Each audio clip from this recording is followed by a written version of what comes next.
மகா சிவராத்திரி பிப்ரவரி மாதம் 15ஆம் தேதி ஞாயிற்றுக்கிழமை.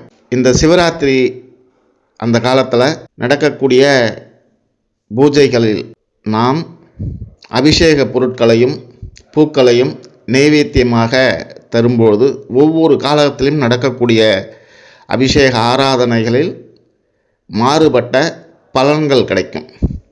4ஆம் கால பூஜையாக அதிகாலை 3 மணிலேருந்து 6 மணி வரைக்கும் நடக்கும்.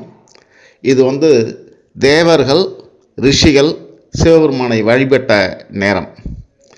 இந்த நேரத்தில் அபிஷேகத்திற்காக கரும்புச்சாறு, பன்னீர், பூக்கள், நந்தியாவட்டை, சாமந்தி, நெய்வேத்தியமாக சுத்த அன்னம், நெய் இதை கொடுத்து சிவபெருமானை நாம் வழிபட, இதற்கான பலனாக நீண்ட காலம் தடைப்பட்டு இருக்கக்கூடிய அனைத்து காரியங்களும் தடை நீங்கி நல்லபடியாக நடக்கும்.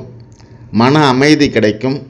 உயர்ந்த பதவிகளுக்கான போட்டித் தேர்வு, அந்த போட்டித் தேர்வெல்லாம் கலந்து கொள்ளக்கூடிய மன வலிமையும் நம்பிக்கையும் இந்த காலத்தில் நடக்கக்கூடிய பூஜைகளில் கலந்து கொள்ளும் போது கிடைக்கும்.